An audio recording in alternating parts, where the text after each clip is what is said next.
This record teaches how to use one's imagination to achieve everything they desire. Most people don't realize their imagination's limitless potential, leading them to follow facts and live their lives based on external factors. However, our minds have the power to create the reality we desire, manifesting our dreams and goals. This record guides individuals on harnessing the power of their imagination to attract abundance and success in all areas of life. Once they discover their creative power, they declare it as the most important thing and control everything else. The God in man power is actually just their imagination, and everything in the world can take on the shape of potter's clay once it's given a creative touch. This whole record is now technique. Today I'm going to show you how to put your vivid imagination right into the state of having your wish come true, stay there, and fall asleep. And I promise you, based on my own experience, that you will know the state in which you sleep if you can actually feel yourself right into the situation of your fulfilled desire and stay there until you fall asleep. Stay in that state until you give it all the tones and vividness of reality and then quietly fall asleep. To achieve your goals, it is essential to be clear about your desires in the world and create a realistic picture of what you would see, touch, and do.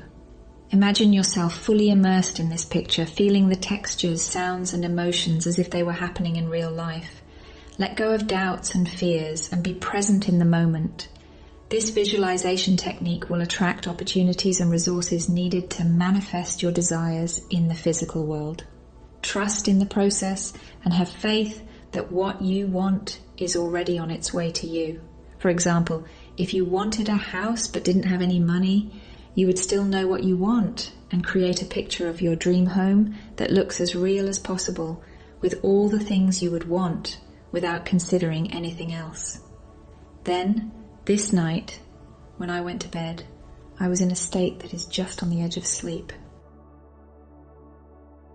I sometimes imagine that I'm in a house where if I got off the bed, I would land on the floor of that house. If I left this room, I would go into the room next to the room I imagined in that house. As I move from room to room in my made-up house and touch the furniture and feel it to be solidly real, I will fall asleep. And I know that in a way I couldn't have thought of myself. I would make my house happen. It's always worked for me. If I wanted to move up in my company, I would think about what new duties I would have to take on. If I got this great promotion, what should I do? What do I say? The text suggests that one should mentally prepare for a promotion by envisioning themselves in their new role, interacting with colleagues, and completing tasks with confidence. This preparation will set them up for success and ensure they are ready to face the challenges that come with promotion. The text also suggests that, in such a situation, one should consider where they would look for love in their life. This approach helps in preparing for the future and ensuring success. Would I look for a beautiful girl or a handsome man? What do you think I would end up doing? I would have to say that I have found my state.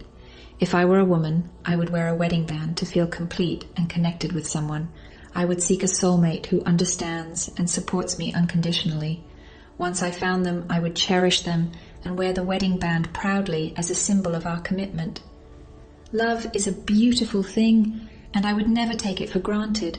I would feel the ring in my mind, imagining it as real to me until it became a tangible symbol of our love. I would make it as real to my senses as I can make anything real. And I would sleep while I feel my made-up ring, which means I am married. The Song of Songs tells us this story, or Solomon's song. It is said that I looked for him on my bed at night, whom my soul loves. I found the person my soul loves, and I wouldn't let him go until I took him to my mom's house, right into the room of the woman who had me, if I could have that lovely poem. And this is how it would sound in modern English, in everyday language. While I was sitting in my chair, I could feel myself in the exact place where my desire was met. I would not let go of that state once I felt it. I would keep that feeling going. And when I felt that way, I would sleep. In other words, taking it straight into my mum's room, into the room of the woman who gave birth to me. Most people have no idea what a powerful tool their imaginations can be. But when people start to understand this power within them, he doesn't play the role he used to play.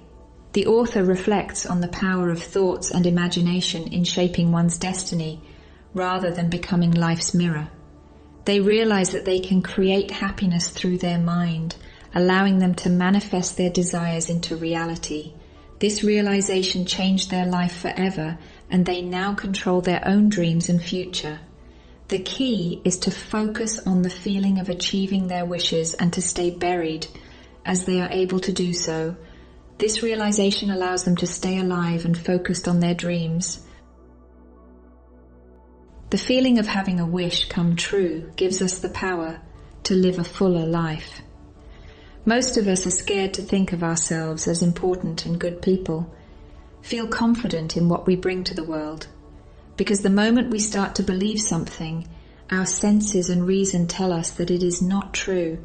It seems like we are driven by an unconscious urge to hold on tight to the world of familiar things and fight everything that tries to pull us away from our safe and familiar anchors. But I want you to give it a try, and if you do it, you will find this great ancient wisdom. They told us about it in their own strange, wonderful, symbolic way, but you and I got their story wrong. We thought it was history when they really meant it was advice on how to reach all of our goals. That's right, our imaginations connect us to a world of states on the inside.